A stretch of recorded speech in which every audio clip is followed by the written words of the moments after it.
seu poder e glória, todo joelho se dobrará. Em louvor tu és exaltado, ó Deus, e teu reino jamais passará. Cordeiro de Deus. Louvor e honra novamente, bem forte.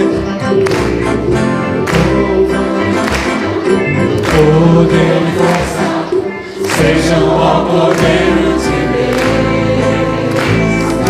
Tudo que existe, todos os povos, curvem-se diante do Rei.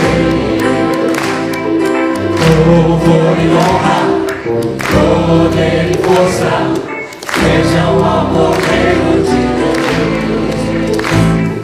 Tudo que existe, todos os povos, curvem-se diante do Rei.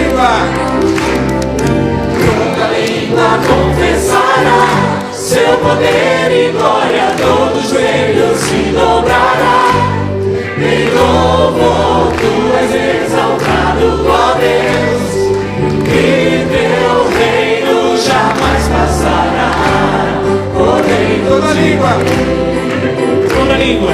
Toda língua confessará seu poder e glória, todo joelho se dobrará.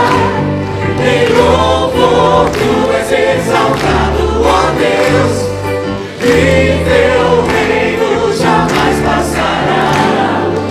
Teu reino será para sempre. Teu reino será para sempre. Glórias ao Cordeiro de Deus. A sua palavra é eterna. Glórias ao Cordeiro. Teu reino só existe agora. Teu reino será para sempre. Agora, prepare o seu coração para ouvir a palavra de Deus. Deixe que ela frutifique em sua vida. Todos nós saímos de casa hoje por uma ou muitas razões. Só você sabe qual foi a sua ou quais são as suas. Há de haver uma força, um poder a nos mover de casa, um domingo à noite, até um lugar como este. Alguma expectativa. Na pior das hipóteses, uma curiosidade. Na melhor das hipóteses, busca e confiança. Eu não sei quais são as suas razões, mas você é flagrante diante de Deus. Por isso, faça desse momento um momento seu mesmo com Deus. Não se distraia, não divague, não perca seu tempo com observações bobas. Escancare seu ser, amacie sua alma, foque sua mente, ensurdeça os seus ouvidos para os sons das preocupações dessa vida e saiba que você pode lançar sobre ele todas as suas ansiedades, todas elas, porque ele tem cuidado de nós, ele tem cuidado de nós, por caminhos que a gente não entende. Venderam para nós algumas ilusões no curso do último século, especialmente. O último século foi o século que inventou as grandes medicinas químicas de combate a algumas mazelas da humanidade. E entre elas houve o surgimento dos analgésicos de todos os tipos, né? Com aplicativos bem específicos, alguns. E nas últimas décadas, o analgésico da alma também, os calmantes, os aquietadores, aqueles elementos químicos que diminuem a nossa produção de ansiedade. E porque a gente não quer sentir dor, a gente sempre acha que se Deus estiver presente, tem cócega, tem cafuné, tem nana neném, tem dorme, tem cantiga de niná. A gente foi enganado neste mundo caído de contradições, de cardos e abrolhos. Frequentemente o bem só se realiza em nós pela dor, pela perplexidade, pelas coisas que a gente não compreende. De vez em quando, a bondade de Deus tem que nos dar uma cacetada violenta para quebrar a nossa arrogância, para nos abrir os olhos, para nos ressensibilizar ao ser, para fazer-nos repensar a frivolidade das nossas palavras, das nossas certezas, para nos chamar de novo a andar pela fé. Mas nas últimas 2 décadas, especialmente, os cristãos sofreram uma overdose de morfina espiritual, com a teologia da prosperidade, com a confissão positiva, com toda essa coisa que você fala, declara, decreta, que há uma suspensão da realidade para quem é de Deus. Então, nada acontece na tua vida, nem na tua casa, o teu pneu não fura, você nunca esquece o macaco, o anjo do Senhor põe o macaco lá dentro, em último caso.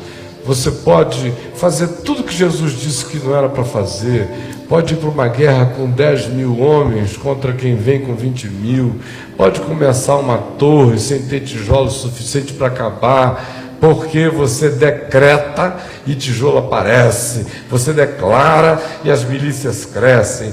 Aí acontece que muitos empresários me contaram, mais um, numa síntese que diz o que milhares me disseram: eu pulei, eu decretei, eu pulei e eu me estrepei, reverendo. Essa foi a frase do rapaz, se estrepou. Então, quando tem qualquer dor, já é o diabo, já é qualquer coisa, aí o cara vai mascarando, como na linguagem médica, ele vai criando 1000 máscaras para não se encarar, para não se ver, sem saber que às vezes nesse espinho na tua carne tem uma graça para brotar. Deus faz cafuné. Ele já fez muito cafuné na minha cabeça. Mas ele está cascudo também. Ele põe no colo. Mas ele também te joga na água e diz: você é campeão atlântico de natação? Atravessa o Pacífico, meu filho. Faz como eu fazia com os meus filhos, lá naqueles rios do Amazonas. Botava um barquinho bem do lado. Não queria que eles ficassem frouxos, porque eu cresci com meu pai dizendo: vai. Aí eu digo: não quero que eles fiquem frouxos, né? O garoto queria atravessar 1 quilômetro de rio, assim, de água preta. Aí eu na infância atravessava, mas agora você vai ficando mais velho, você pensa em 1000 coisas, né?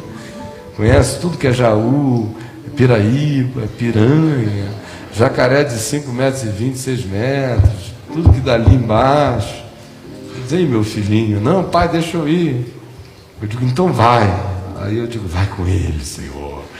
E além de que eu peço isso, lá vou eu no meu barquinho de motor de popa aqui,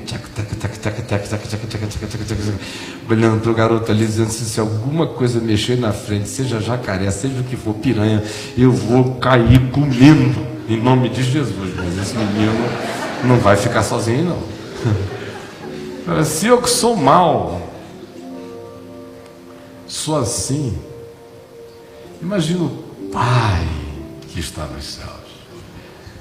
Só que ele não tem nenhum compromisso em criar retardados com síndrome de Peter Pan, que a teologia da prosperidade faz, que a neurolinguística cristã faz, só retardados.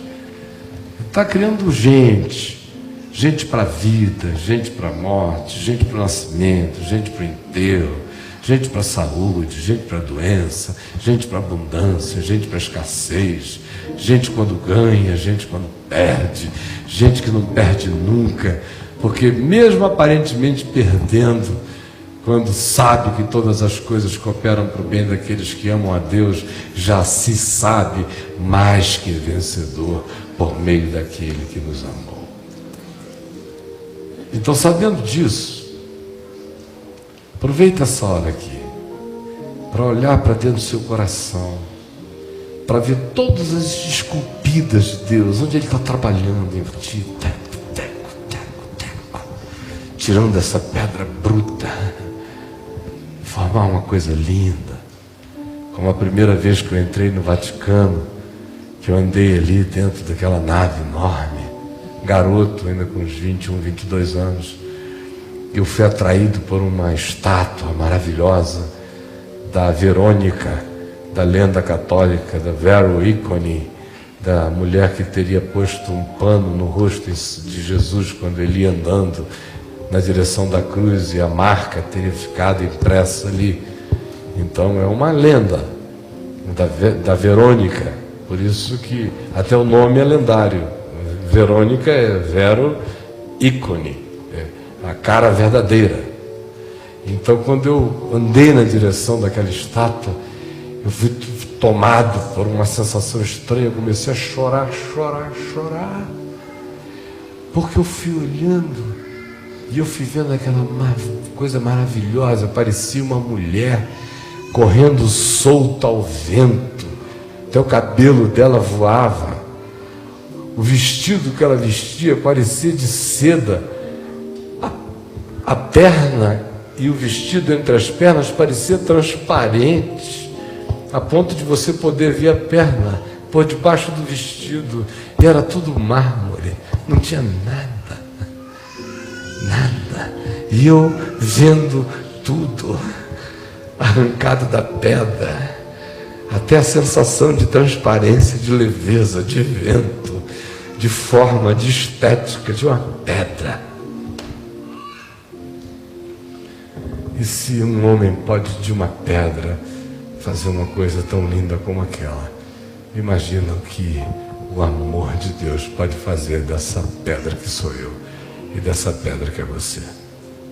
Pois somos feitura dele, criados em Cristo Jesus para boas novas, as quais Deus de antemão preparou para que andássemos nelas. Vamos dar as nossas mãos.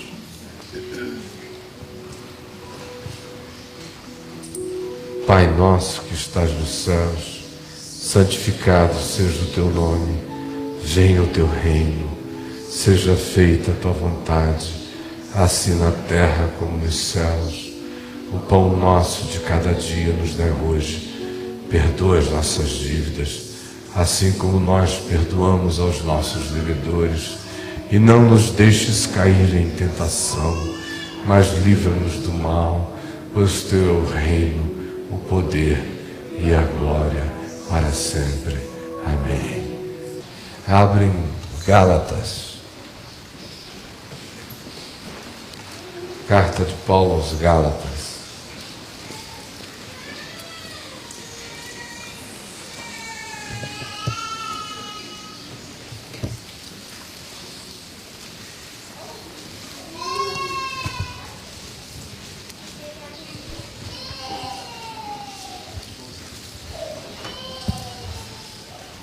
Nós vamos ler no capítulo 6,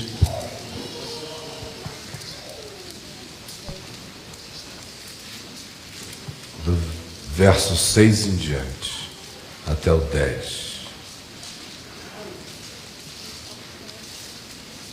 Mas aquele que está sendo instruído na palavra, faça participante de todas as coisas boas aquele que o instrui.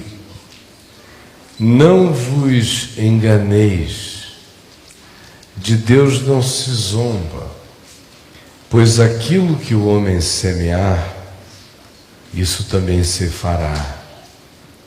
Porque o que semeia para a sua própria carne, da carne colherá corrupção. Mas o que semeia para o Espírito, do Espírito colherá vida eterna. E não nos cansemos de fazer o bem, porque a seu tempo ceifaremos, se não desfalecermos. Por isso, enquanto tivermos oportunidade, façamos o bem a todos, mas principalmente aos da família da fé.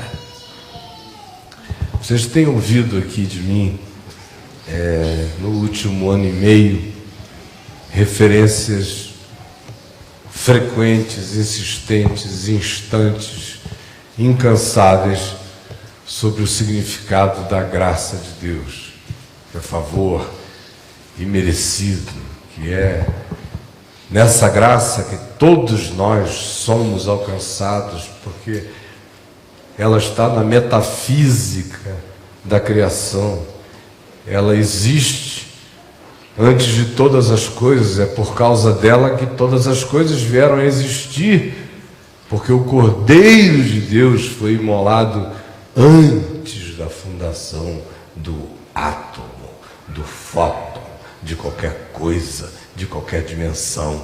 Atrás de tudo, antes de tudo, o que houve foi graça. Isso já está mais do que definido para nós, claro, assentado no coração, e essa consciência pacifica o ser. Agora eu quero falar de uma outra coisa. Do outro lado dessa graça. A primeira dimensão é aquela que nos inclui, que nos acolhe, que nos abraça, que nos perdoa, que nos garante, que nos afirma que aquele que vem a Jesus só vem a Ele porque o Pai ali o levou. E Jesus diz: e aquele que vem a mim, eu de maneira alguma o lançarei fora. Isso está feito e consumado. Nessa graça, todos nós estamos inclusos, todos os que cremos. Só que nós não cremos nela apenas para termos uma sensação de suspensão neurótica. Nós cremos nessa graça para que ela gere não apenas uma suspensão, mas para que ela gere uma produção. A graça que acolhe é a mesma graça que transforma. A graça que perdoa é a mesma graça que dá poder para perdoar. A graça que me ensina o entendimento do amor de Deus a meu respeito me obriga a transferir o mesmo entendimento em amor na minha percepção do próximo. Então ela começa, me atinge, mas se parar em mim, ela não produz fruto. Ela prossegue. Ela não é o reduto dos passivos. Ela não é a casa dos desistentes. Ela não é o spa dos preguiçosos. Ela não é o apaziguamento dos cínicos. Ela é o acolhimento dos sinceros e que batem no peito e dizem: tem misericórdia de mim, pecador. Mas no mesmo momento em que ela significa essa inclusão, ela significa também o início de uma produção no ser.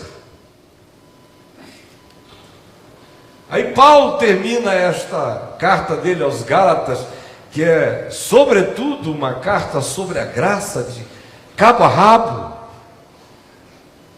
incluindo um tema e um tom que aparentemente destoa de tudo quanto ele vinha falando antes, sobre a suspensão da lei para a salvação humana. Ele vinha afirmando durante toda aquela epístola que essas coisas todas se haviam tornado obsoletas, que nós somos salvos não pela lei, mas pela fé em Jesus e pela justificação que opera mediante a fé por causa da graça de Deus, a tal ponto que ele declara: eu estou crucificado com Cristo. Não porque ele tivesse atingido um estado tão zen, porque tudo que Paulo não era zen. É um ser colérico, intenso, apaixonado, às vezes passional, nada zen. Mas ele chega e diz, não por causa do que ele era, nos nervos, na carne, em auto-iluminação, mas por causa do que ele cria já ter sido feito, quando ele mesmo declarou que morreu com Cristo, ressuscitou com Cristo, foi assunto aos céus com Cristo e está assentado nos lugares celestiais em Cristo Jesus, nesta mesma fé e com esta mesma convicção. E ele diz isso de outra forma: eu estou crucificado.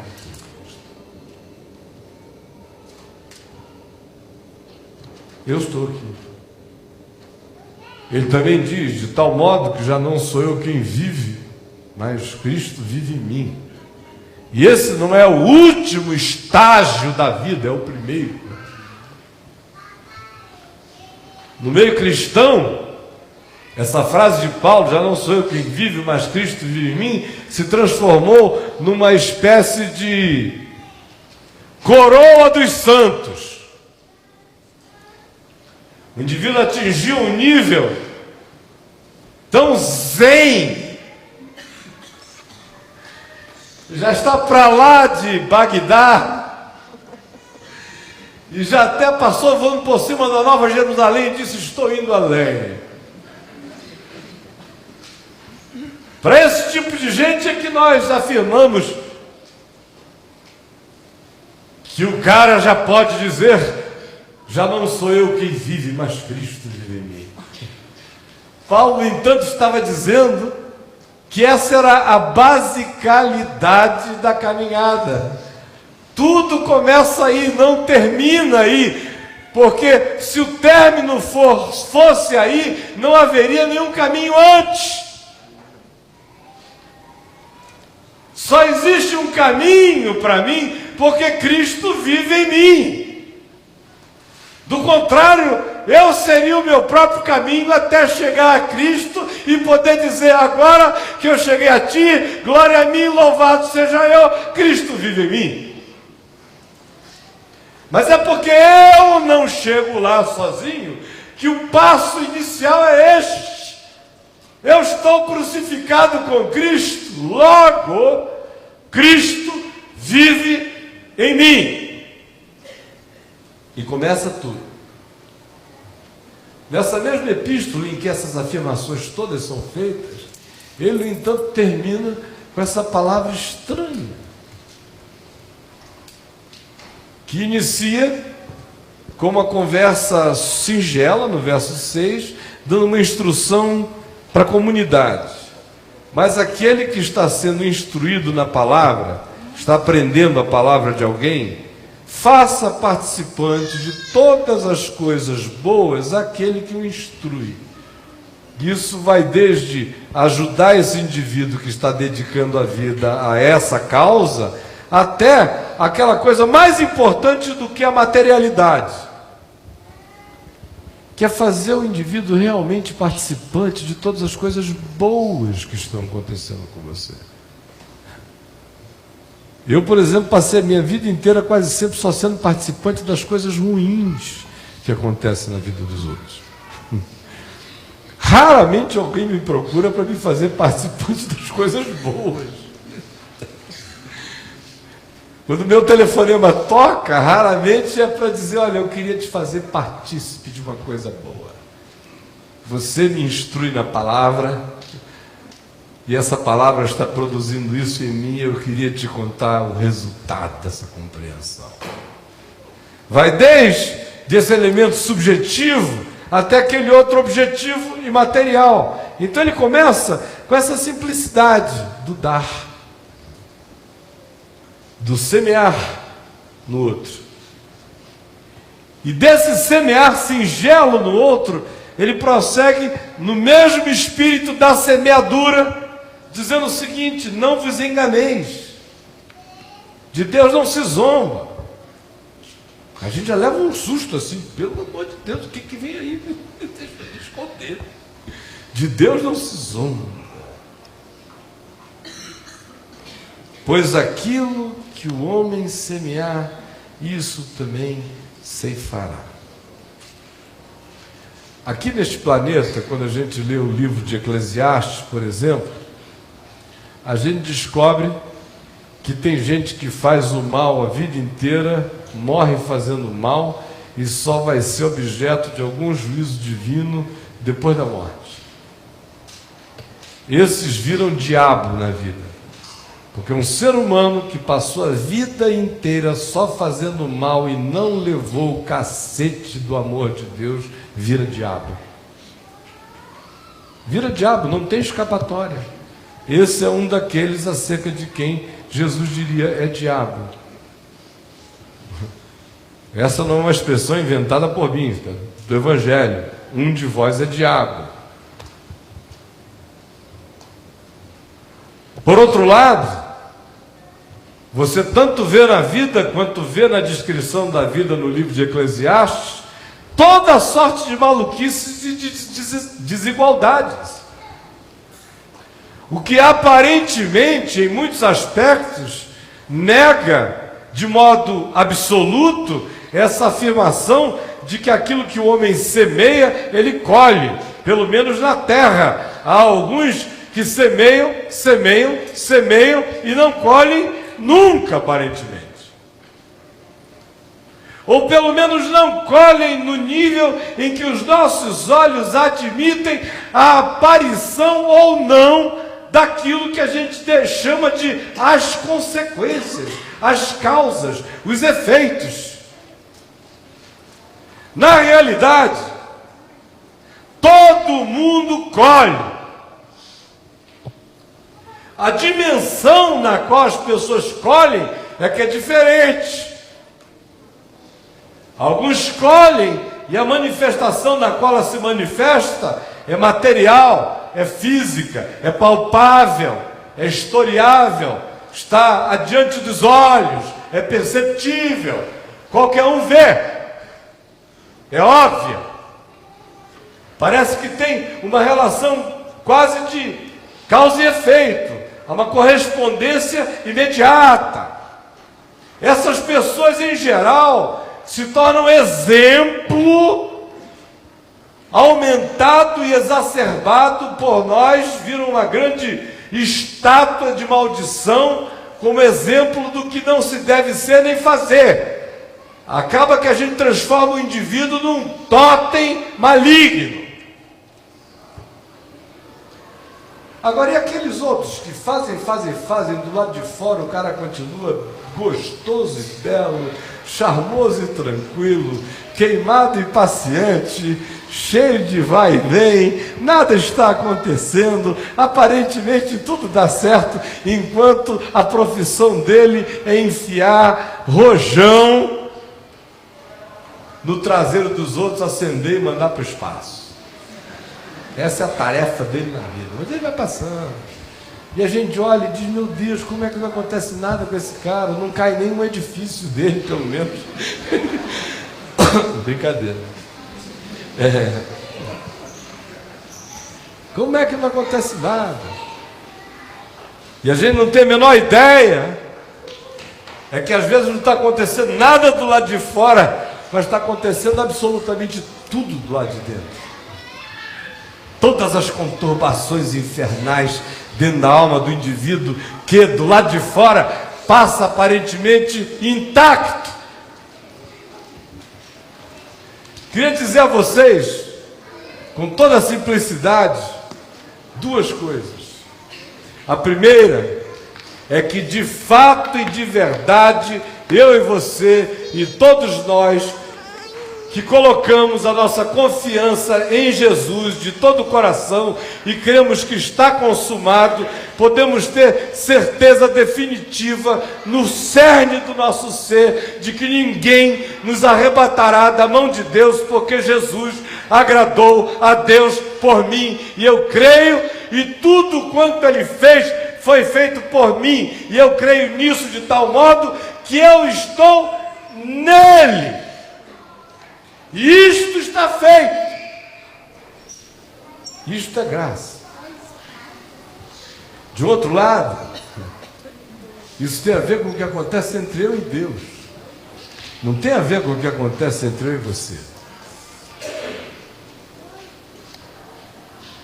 Aquele ladrão que morria na cruz, ao lado de Jesus, e que teve aquele insight de última hora, aquela revelação,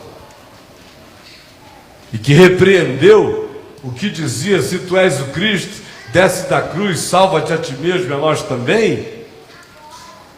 Repreendeu-o dizendo: tu nem ao menos temes a Deus, estando sob igual sentença, nós na verdade com justiça, porque estamos pagando o que os nossos atos merecem, mas este nem o mal fez. E acrescentou: Jesus, lembra-te de mim quando vieres no teu reino. Ao que Jesus lhe respondeu: hoje mesmo estarás comigo no paraíso.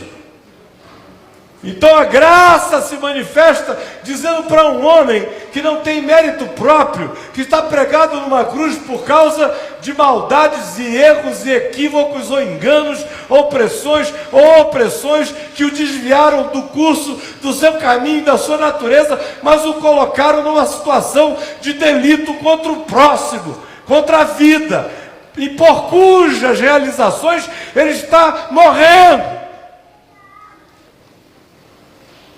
A graça, todavia, procede da boca de Jesus, fazendo diante de Deus a suspensão da culpa dele, afirmando a ele que naquele mesmo dia, enquanto as senhoras estivessem arrumando a casa para a última ceia da noite, antes de botarem as crianças para dormir ao pôr do sol, aquela tragédia já teria terminado e ele estaria no paraíso.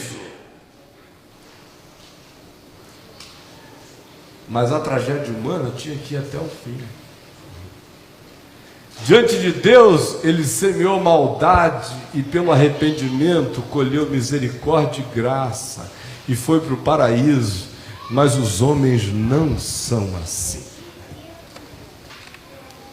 E é aí que muita gente fica achando que andar na graça de Deus é um caminho de responsabilidade, onde você vai fazendo todas as suas possíveis sujidades e extravagâncias, e depois diz: Deus dá jeito.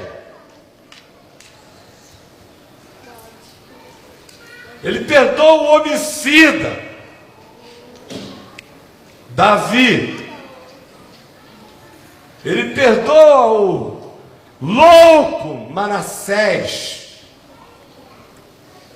ele perdoa e manifesta na palavra dele as misericórdias ternas e incontroláveis dele. Ele se faz de corno da vida para mostrar amor, no amor do profeta Oséias pela esposa Gomer, que só sabia se prostituir. E Deus diz: é assim que eu estou amando esse povo.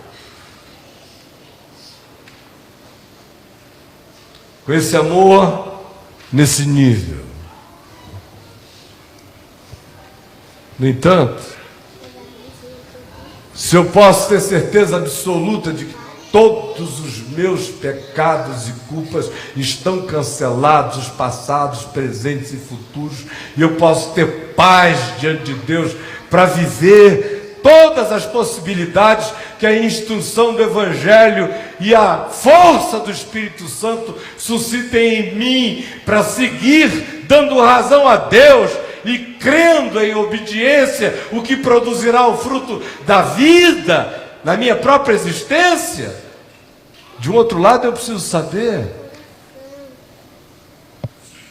que para cada ação minha no planeta vai haver um retorno.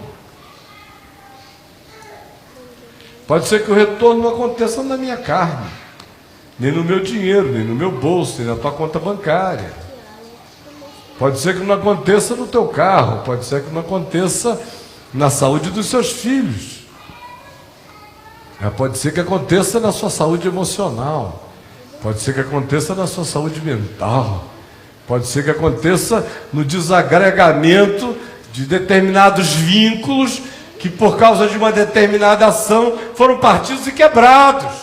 E aí você vem para diante de Deus e diz perdão, como Davi fez quando disse, confrontado por Natã, eu pequei contra o Senhor.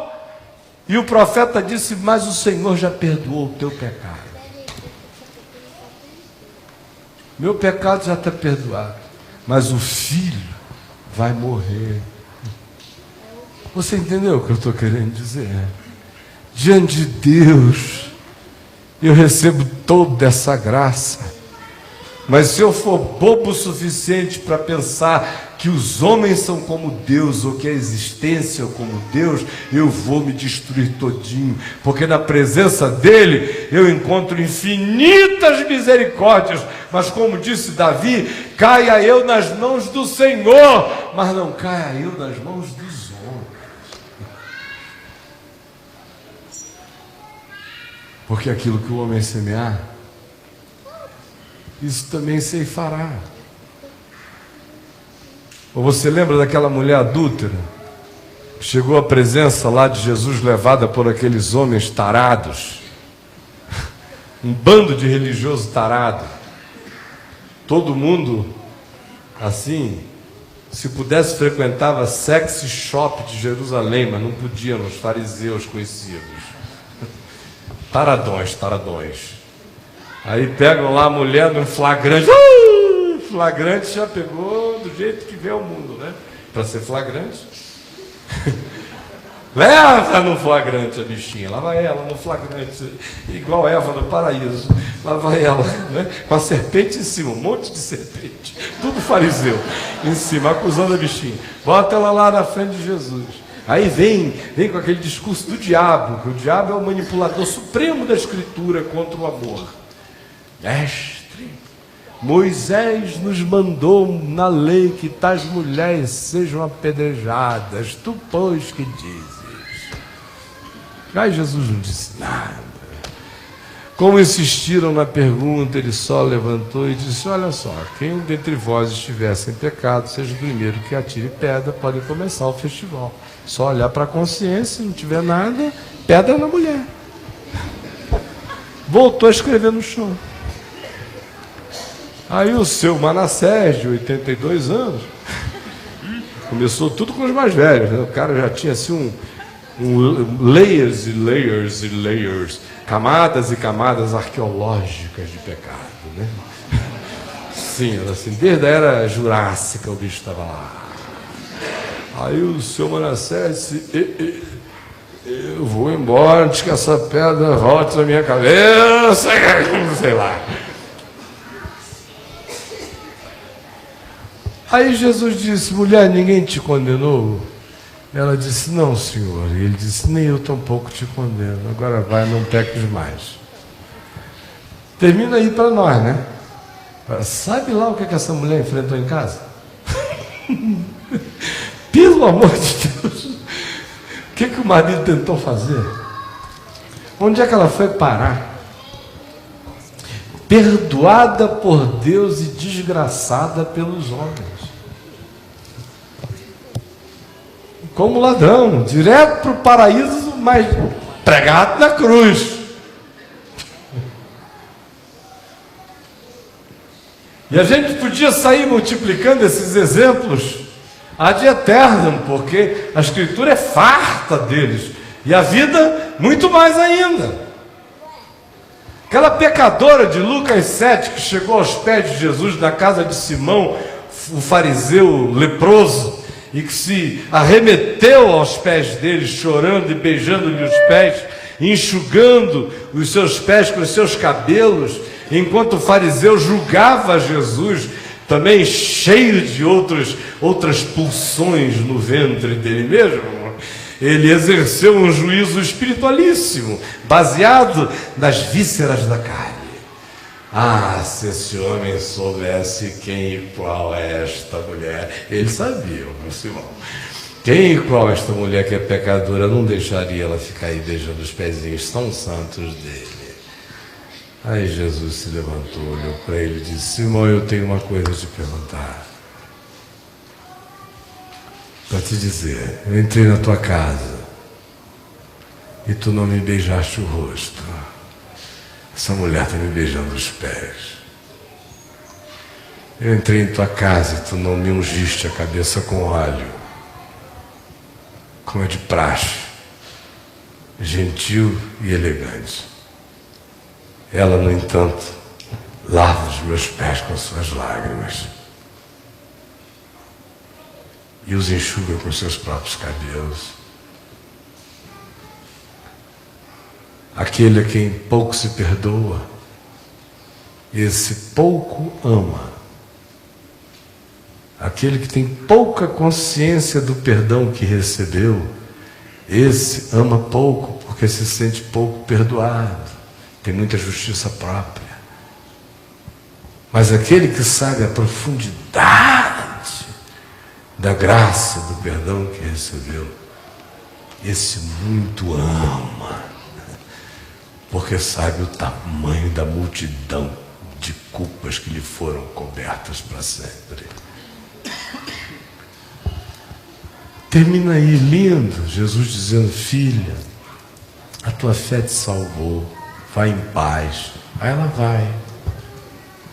Agora a gente não sabe a ciumada que gerou no dia seguinte, se fizeram da vida da mulher um inferno, se na mesma hora não surgiu uma igreja nas costas dela, se a sinagoga toda não foi atrás, quais as lutas que ela enfrentou, as agonias que ela experimentou, perdoada e na história do Evangelho, mas perseguida pelos homens.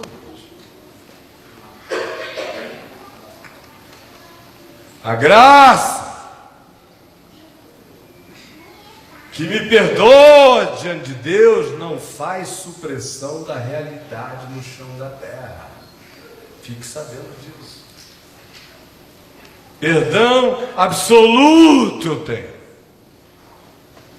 Agora é preciso saber que cada ato meu no chão dessa terra tem consequência e volta de modo visível ou invisível, palpável ou impalpável, ponderável ou imponderável, seja no corpo, seja na alma, seja no espírito, seja numa desconstrução de uma arquitetura de amores que se esfacelam, gestos nossos, sementes nossas, palavras nossas, energias de hostilidade, são como plantações de veneno no chão da vida. Justiças próprias declaradas são como o adubo para crescer todos os frutos da arrogância que vão petrificar o ser. Ainda que nada aconteça de trágico na sua cara, porque aquilo que o homem semear, isso também ele ceifará. E aí Paulo diz que tudo depende de uma determinada atitude de semeadura. Ele diz que se você semeia para carne, e quando ele está falando de carne, é um conceito muito mais amplo. Eu termino, são 9h30, em 5 minutos, por favor. Quando ele está falando de carne, é um conceito muito mais amplo. Para nós, quando fala-se de carne no Novo Testamento, a gente só pensa no cara, na carnalidade, né? Carnalidade, sapucaí, carne, né? Mas não, para Paulo, carne, tanto era a licenciosidade romana, surubenta, ao extremo, na luca, quanto também era o ascetismo anticarnal, arrogante, presunçoso, da vaidade espiritual, dos seres que não comiam nada, não pegavam nada, não olhavam nada, se escondiam de tudo, usavam burca. mas tinham tanta arrogância que a arrogância deles ainda era pior do que qualquer promiscuidade de qualquer prostituta em qualquer lugar. Por isso que Jesus disse que até elas os precedem no reino dos céus.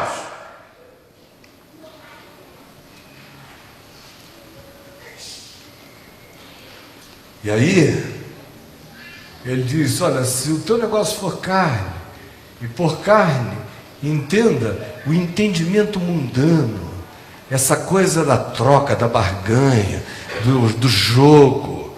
Se o negócio for esse, for o esquema, for o trabalho, for a maquinação, ou for a sedução, ou for o poder, ou for o controle, ou seja lá o que for, tudo isso que é produto seu, que é imaginação sua, que é videogame seu, que é tentativa sua de marionetar a vida, indo da sua justiça própria, que faz você pousar de supremo, de Deus cristão, de santo, de serafim, ou seja, a promiscuidade mais banal da esquina, tudo isso é carne, arrogância científica, intelectual, tudo isso é carne, tudo.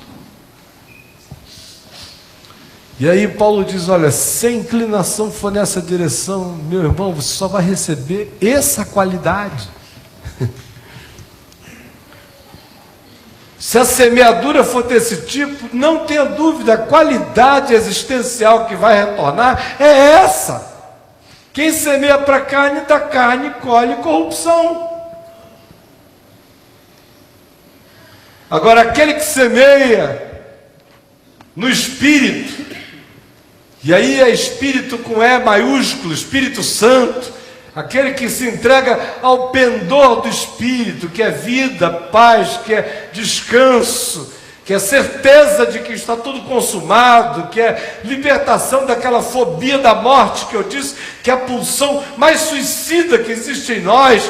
Quando o pendor do Espírito vai acontecendo e você vai semeando para o entendimento que não tem a ver com vingança, mas com perdão, não tem a ver com competição, mas com ajuda e solidariedade, não tem a ver com disputa, mas tem a ver com irmandade, não tem a ver com vitoriosos e perdedores, tem a ver com o que é bom para a vida, não tem a ver com culpados, tem a ver com como solucionar a dor, não tem a ver com coisa alguma que signifique superioridades de uns e inferioridades de outros, mas tem a ver com o que nós podemos fazer, já que somos todos filhos do mesmo chão e da mesma hora, para vivermos do melhor modo possível. Esse é o entendimento da graça. Aquilo que tu queres que o outro faça a ti, faze tu primeiro a ele. E esse é o pendor do Espírito. Quanto mais do Espírito, mais esse entendimento prevalece. E quem semeia com esse entendimento colhe qualidade de vida eterna para o ser, já hoje, não além, porque a vida eterna já é. Eu já passei da morte para a vida em Cristo, e você também.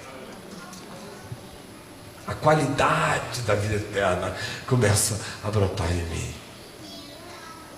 Mas se a minha semeadura é toda na outra direção, a qualidade da minha colheita vai ser de corrupção. Então hoje à noite, você que sempre vem aqui ouvir a palavra da graça, fique sabendo, a palavra da graça não é a palavra da graxa. A vida é séria.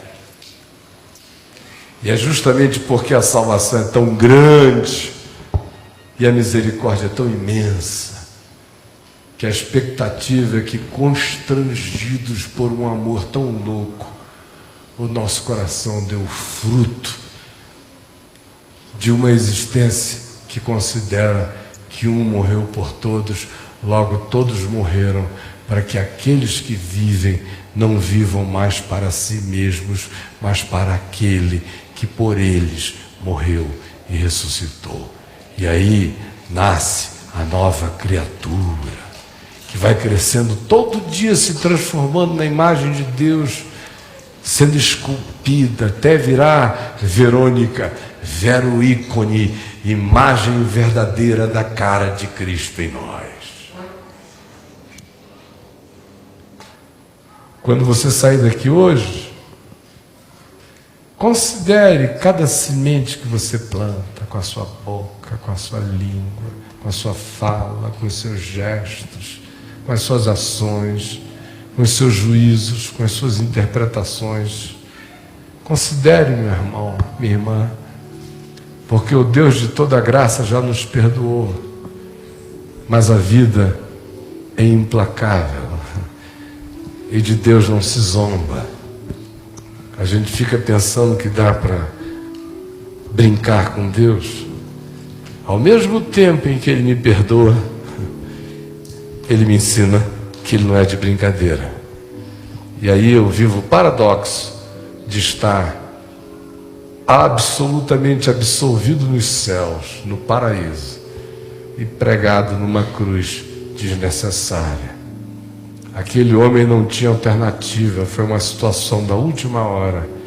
O inconcebível é que nós que conhecemos tão grande consciência, segundo o Evangelho, façamos a escolha de nos inclinarmos cada vez mais para a produção do nosso próprio ego, da nossa justiça própria, das nossas vontades pequenas, segundo o curso deste mundo, segundo o príncipe da potestade do ar, segundo aquilo que é só correr atrás do vento, para colher apenas uma qualidade de existência que é a carne, alimentando a carne, comendo a carne. É alimento de verme na alma.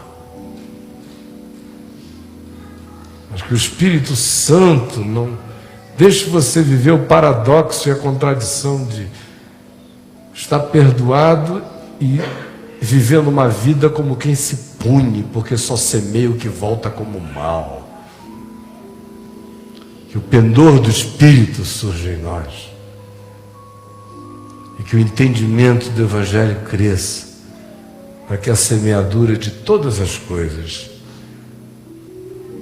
e palavras não são feitas de letras, as verdadeiras palavras espirituais são construídas com energia, com amor, com ódio, com amizade ou com indiferença. É isso que ecoa e volta como um bumerangue.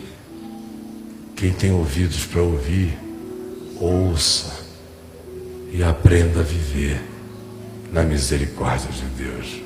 Vamos ficar em pé todos nós.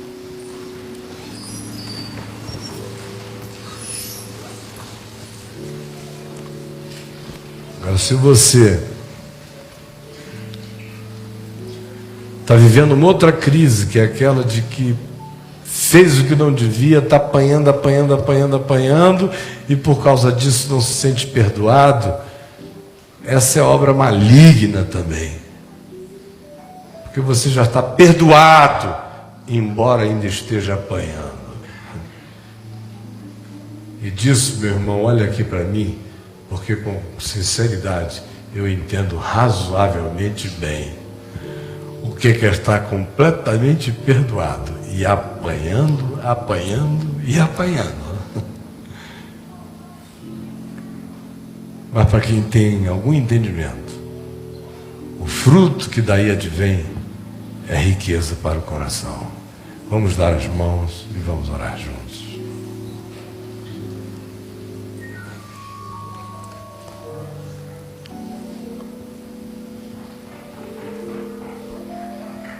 Ó Espírito Santo,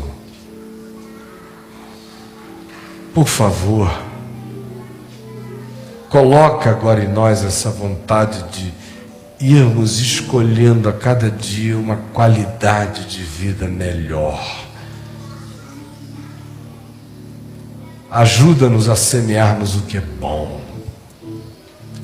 Tira de nós essa plantação de veneno que mora na nossa língua, nas nossas palavras, nos nossos pensamentos hostis,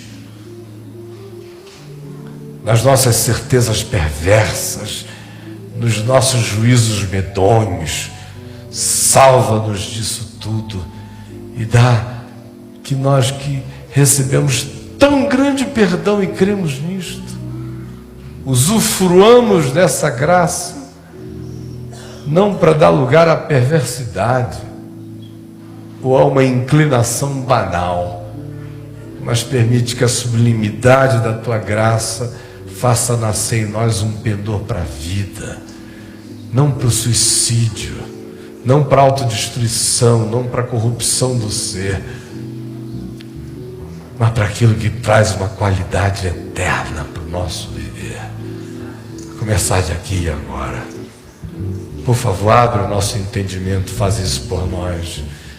Eu peço que, em nome de Jesus, o Espírito Santo esteja se derramando em cura. Peço pelo meu corpo que tu me cures dos meus males, a minha alma, o meu espírito, e peço por todos os meus irmãos em nome de Jesus. E peço a você, meu irmão, que bote a mão no ombro do outro irmão com aquele calor de amor, e na sua mente ore e diga: Senhor, eu não sei, mas tu sabes, socorre o meu irmão. Repita isso comigo: Senhor, eu não sei, tu sabes, mas socorre o meu irmão, em nome de Jesus. E que o Senhor nos abençoe e nos guarde, que o Senhor faça resplandecer o seu rosto sobre nós e tenha misericórdia de nós, e que o Senhor sobre nós levante o seu rosto e nos dê paz, e nos encha do Espírito Santo, e coloque no nosso coração a disposição de semear a semente da vida, sempre, em nome de Jesus. Amém.